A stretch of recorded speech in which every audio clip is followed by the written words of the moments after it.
Assalamu alaikum warahmatullahi wabarakatuh. Dear students, today we have to discuss about the chapter number 23 from our biology.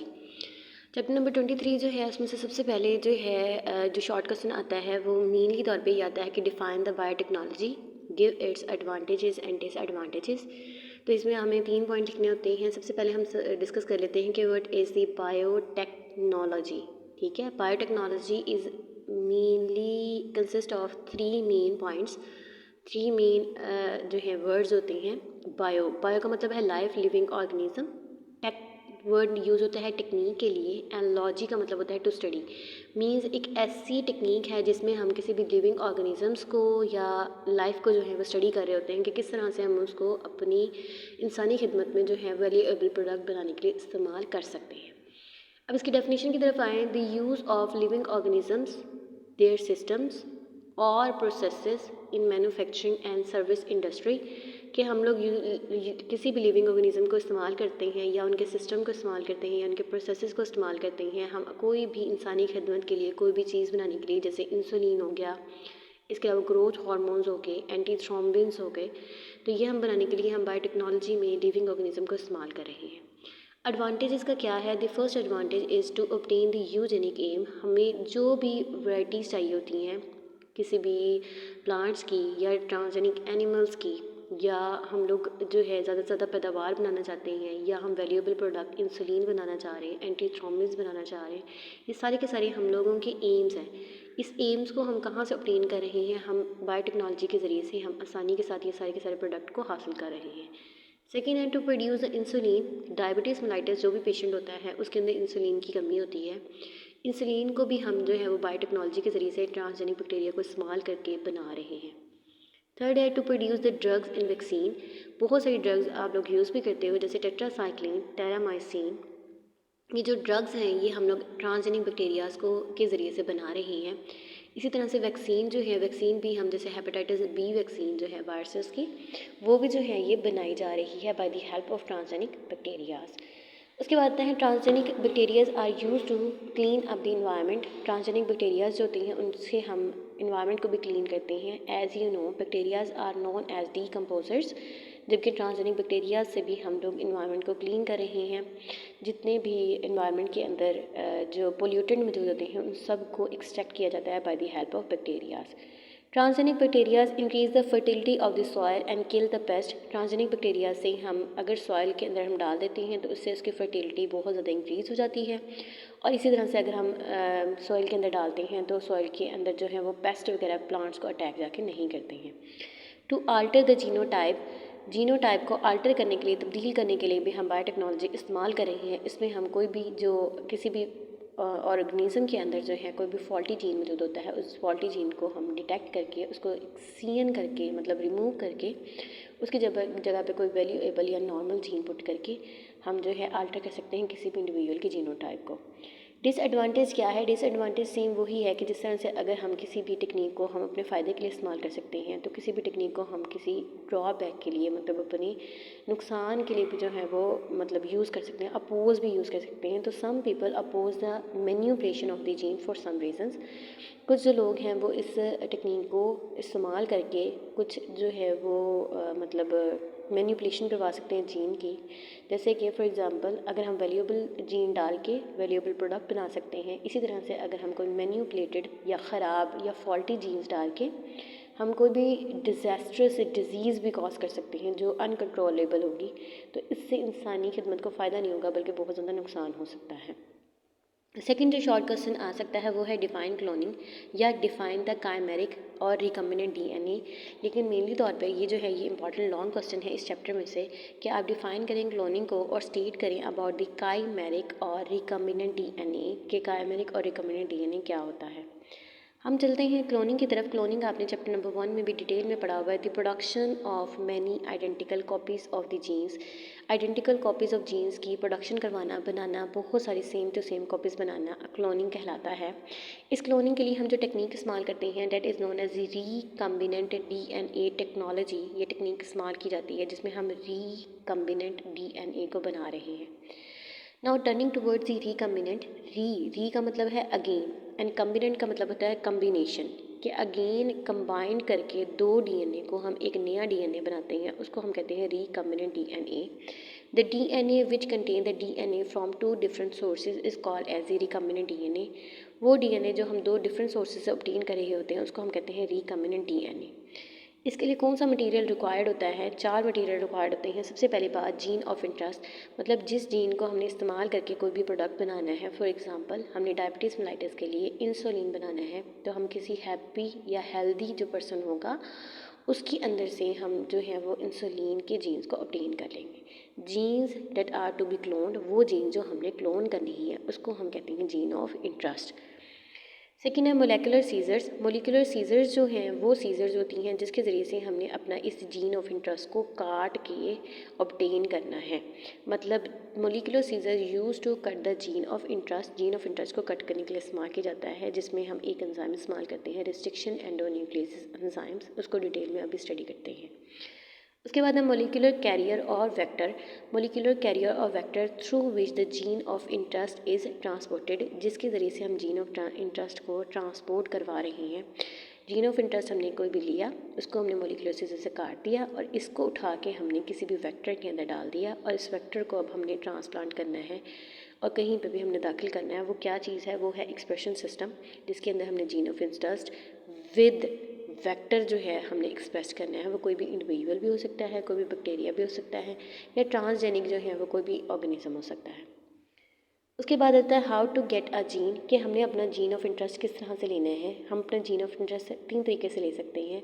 पहली बात, जहाँ से भी हमने जो भी मतलब हमारा एम है, जैसे सपोज करते हैं कि हमने इंसुलिन का लेना है, तो इंसुलिन वाले जो क्रोमोसोम होंगे उसमें से हम वो जीन जो है वो काट लेंगे।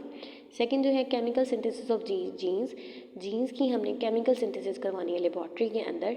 थर्ड है making a gene from the messenger RNA, messenger RNA से बनाना है। पहला मेथड की तरफ पढ़ते हैं, isolation of gene from the chromosome. जैसे हमने कोई भी नॉर्मल हेल्दी जो भी पर्सन होगा उसकी जो इंसुलिन वाले जीन है उसके हमने क्रोमोसोम लिए, उसको हमने कट किया रिस्ट्रिक्शन एंडोन्यूक्लियस एंजाइम के ज़रिए से और हमारे पास जीन हासिल हो गया, जीन ऑफ इंटरेस्ट हासिल हो गया। सेकंड क्या है, हमने केमिकली सिंथेसाइज करना है जीन को लेबॉर्ट्री के अंदर। इसमें हम लोग डीऑक्सीराइबोन्यूक्लियोटाइड्स और फॉस्फेट्स ग्रुप्स को जोड़ेंगे, जोड़ के हम लोग जो आर्टिफिशली तौर पे कोई भी जीन हम बना लेंगे क्योंकि हमें उनका सीक्वेंस मालूम होगा। Making a gene from the messenger RNA, आपने पढ़ा हुआ है डीएनए से मैसेंजर आरएनए का बनना, डबल स्ट्रैंड से सिंगल स्ट्रैंड का बनना ट्रांसक्रिप्शन कहलाता है। अगर हम इसको ऑपोजिट कर दें, that is known as reverse transcription, मतलब मैसेंजर आरएनए से डीएनए का बनना रिवर्स ट्रांसक्रिप्शन प्रोसेस कहलाता है। इस नतीजे में बनने वाला DNA that is known as coda या फिर cDNA या कम्प्लीमेंट्री डीएनए मॉलिक्यूल कहलाता है। अब ये जो हमारे पास जीन ऑफ इंटरेस्ट है इसको हमने कैसे काटना है? By the help of molecular scissors, किसी भी सीजर के ज़रिए से हमने काटना है। अब सीजर्स कौन सी होती हैं? 1970 में हैमिल्टन ओ स्मिथ नामी साइंटिस्ट था, उसने जो है जॉन हॉपकिंस यूनिवर्सिटी से वो बिलोंग करता था। उसने बताया कि अगर हम किसी भी बैक्टीरिया की बात करें तो बैक्टीरिया के अंदर मोलिकुलर सीजर्स या एंजाइम्स खुद बन रहे हैं। फॉर एग्ज़ाम्पल उसने स्टडी किया ई कोलाई को। E coli stands for Escherichia coli bacteria. Escherichia coli bacteria most important bacteria है, वैल्यूएबल एक्सपेरिमेंटल बैक्टीरिया है जो कि हमारी ह्यूमन बॉडी के इंटेस्टाइन में मौजूद होता है। इसने कहा कि इसेर्चिया कोलाई के अंदर रिस्ट्रिक्शन एंडोन्यूक्लियस एंजाइम्स मौजूद होते हैं जो कि बैक्टीरिया को किसी सूरत हार्म नहीं प्रोवाइड करते हैं, लेकिन अगर कोई भी फॉरेन डीएनए के ऊपर हम ये सीजर इस्तेमाल करें, एंजाइम इस्तेमाल करें, तो ये सीजर के तौर पर एक्ट करते हैं। अब रिस्ट्रिक्शन एंडोन्यूक्लियेसिस एंजाइम से मुराद क्या है? रिस्ट्रिक्शन से मुराद है रिस्ट्रिक्टेड रहना किसी महदूद जो है वो पॉइंट तक। एंडो कहते हैं अंदरूनी साइड पे, न्यूक्लियस कहते हैं न्यूक्लियस को काटना, न्यूक्लियस के अंदर क्रोमेटिन मटेरियल है डीएनए को काटने वाला। ठीक है, अब उन्होंने क्या किया, डिफरेंट बैक्टीरियाज के अंदर 400 टाइप्स के जो है वो रिस्ट्रिक्शन एंडोन्यूक्लियस एंजाइम्स जो हैं वो एक्सट्रैक्ट किए और उनमें से मेनली तौर पे 20 डिफरेंट टाइप्स के जो हैं वो बायोटेक्नोलॉजी में इस्तेमाल होते आ रहे हैं। सबसे ज़्यादा इस्तेमाल होने वाला जो है वो EcoR1 है। ECO stand for Escherichia coli, R का मतलब रिस्ट्रिक्शन, टाइप नंबर 1 एंजाइम। अब ये एंजाइम कैसे काटता है, कहाँ पर काटता है? सपोज करें कि हमारे पास ये हमने एक डीएनए टेम्पलेट बना दिया है। इस डीएनए टेम्पलेट के ऊपर जब भी 4 to 6 न्यूक्लियोटाइड सीक्वेंसेस मौजूद होंगे तो वो 4 to 6 न्यूक्लियोटाइड सीक्वेंसेस हमेशा रिवर्स ऑर्डर में मौजूद होने चाहिए। रिवर्स ऑर्डर से मुराद ये है, जैसे यहाँ पर हमने बनाया TGTTGT, अगर हम इसको ऑपोजिट पढ़ें तो ये बनेगा TGTTGT, मतलब सेम सीक्वेंसेस है, रिवर्स ऑर्डर में मौजूद हैं। इन 4 to 6 न्यूक्लियोटाइड सीक्वेंसेस जो रिवर्स ऑर्डर में मौजूद हैं, that is known as palindromic sequences. अब क्या करेगा ये रिस्ट्रिक्शन एंडोन्यूक्लियोस एंजाइम, इस पैलिंड्रोमिक सीक्वेंस को डिटेक्ट करेगा, जहाँ पर इसको 4 से 6 न्यूक्लियोटाइड नज़र आएंगे वहाँ पर उठा के फ्लैंक्स प्रोड्यूस कर देगा। फ्लैंक्स क्या चीज़ है? स्टिकी एंड्स हैं जो आसानी के साथ किसी दूसरे प्लाज्मिड के साथ चिपक जाएंगे। अब हमने क्या किया है, जीन ऑफ इंटरेस्ट ऑब्टेन कर लिया है, बेशक क्रोमोसोम से ले लिया है या आर्टिफिशियली बना लिया है या मैसेंजर आरएनए से बना लिया है। उसको काटने के लिए हमने मॉलिक्यूलर सीजर्स इस्तेमाल की हैं जो कि ख़ास किस्म के एंजाइम्स होती हैं। अब काट लिया हमने। अब हमने इस जीन ऑफ इंटरेस्ट को हमने डालना है किसी मॉलिक्यूलर वेक्टर के अंदर या कैरियर के अंदर। तो हम कह सकते हैं the means by which recombinant DNA is introduce into the host cell, वो तरीकाकार जिससे हमने रिकम्बिनेंट डीएनए को डालना है किसी भी मॉलिक्यूलर कैरियर में, वेक्टर में, उसको हम कहते हैं मॉलिक्यूलर वेक्टर। मेनली तौर पे 2 तरह के वेक्टर्स इस्तेमाल होते हैं, पहला है प्लाज्मिड, दूसरा है बैक्टीरियोफेज। अब प्लाज्मिड क्या चीज़ है? प्लाज्मिड हमेशा बैक्टीरिया के अंदर, अगर हम लोग देखें तो बैक्टीरिया के अंदर एक एक्स्ट्रा क्रोमोसोमल सर्कुलर डीएनए मौजूद होता है। ये जो एक्स्ट्रा क्रोमोसोमल सर्कुलर डीएनए है इसको हम प्लाज्मिड कहते हैं। अब प्लाज्मिड के अंदर ही अपने जो हैं बहुत सारे जीन्स मौजूद होते हैं। कुछ जीन्स फर्टिलिटी ऑफ सॉइल के लिए ज़रूरी होते हैं, कुछ जीन्स जो होते हैं वो एंटीबायोटिक रेजिस्टेंट होते हैं। एंटी का मतलब अगेंस्ट, बायो का मतलब लाइफ लिविंग ऑर्गेनिज्म, रेजिस्टेंट के खिलाफ मतलब मज़ामत करने वाला। मींस बैक्टीरिया के अंदर प्लाज्मिड है, प्लाज्मिड के अंदर एंटीबायोटिक रेजिस्टेंट है, जिसके ज़रिए से बैक्टीरिया के ऊपर एंटीबायोटिक का जो है असर नहीं होता। फॉर एग्ज़ाम्पल जैसे प्लाज्मिड के अंदर PSC101 एक जो है वो एंटीबायोटिक रेजिस्टेंट जीन मौजूद है जो बैक्टीरिया को टेट्रासाइक्लिन जो है ड्रग से महफूज रखता है। इसी तरह से PBR322 जो है वो रेजिस्टेंट होता है टूवर्ड्स टेट्रासाइक्लिन एंड एम्फीसिलिन। अब बात करते हैं बैक्टीरियोफेज की। Bacteriophage are known as e bacteria eater viruses, ऐसा वायरस जो बैक्टीरिया को खा जाता है। हमने ये भी पढ़ा हुआ बेटे कि बैक्टीरियोफेजेस जो होते हैं वो क्या करते हैं, उसके अंदर कोई भी जीन मौजूद होता है, ये कोई भी डीएनए मौजूद होता है, वो अपना फ़ौरन डीएनए को ट्रांसफ़र कर देता है बैक्टीरिया के अंदर। तो आसानी के साथ हमने जो भी जीन ऑफ इंटरेस्ट डालना है वो हम वायरस में डालते हैं, वायरस को अटैक करवाते हैं बैक्टीरिया से, बैक्टीरिया के अंदर वो ट्रांसफ़र कर देता है। अब नेक्स्ट मूव करें रिकम्बिनेंट डीएनए या काइमेरिक डीएनए से क्या मुराद है। जो हमने जीन ऑफ इंटरेस्ट लिया इंसुलिन वाला, कैसे काटा? रिस्ट्रिक्शन एंडोन्यूक्लियस एंजाइम के ज़रिए से काटा। सेकेंड हमने वेक्टर लिया, मॉलिक्यूलर वेक्टर प्लाज्मिड लिया, ये भी रिस्ट्रिक्शन एंडोन्यूक्लियस एंजाइम से काट दिया। अब इस जीन ऑफ इंटरेस्ट को इस प्लाज्मिड के साथ जोड़ना है। जोड़ने के लिए हमारे पास आता है डीएनए लाइकेज एंजाइम। डीएनए लाइकेज एंजाइम इसको जोड़ देगा। अब हमारे पास जो न्यू रिजल्टेंट प्लाज्मिड बनता है that is known as recombinant DNA या काइमेरिक डीएनए। अब इस काइमेरिक डीएनए को हमने उठा के एक्सप्रेशन सेंटर में डालना है, एक्सप्रेशन सिस्टम में डालना है रिकम्बिनेंट डीएनए में। अब एक्सप्रेशन सिस्टम से मुराद क्या है, यहाँ पे बैक्टीरियल सेल है। हमने क्या करना है, एक न्यूट्रिएंट मीडियम लेना है, उस मीडियम के अंदर बैक्टीरियल सेल भी डाल देना है, हमारा काइमेरिक या रिकम्बिनेंट डीएनए भी डाल देना है। ऑटोमेटिकली हमने इसको प्रोवाइड करना है कैल्शियम क्लोराइड। जैसे ही कैल्शियम क्लोराइड देते हैं बैक्टीरियल सेल जो है वो हमेशा जो है वो परमिएबल हो जाता है और ऑटोमेटिकली जो है इसमें प्लाज्मिड जो है वो एंटर हो जाता है। जैसे ही प्लाज्मिड एंटर होगा बैक्टीरियल सेल जो होगा वो फर्दर डिवाइड होना शुरू हो जाएगा।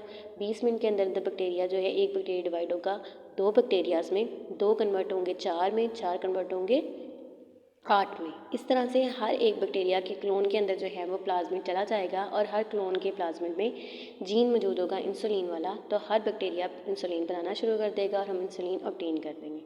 अगर आपको कोई कन्फ्यूजन है आप ज़रूर पूछिएगा। अपना ख्याल रखिएगा। अल्लाह हाफ़िज़।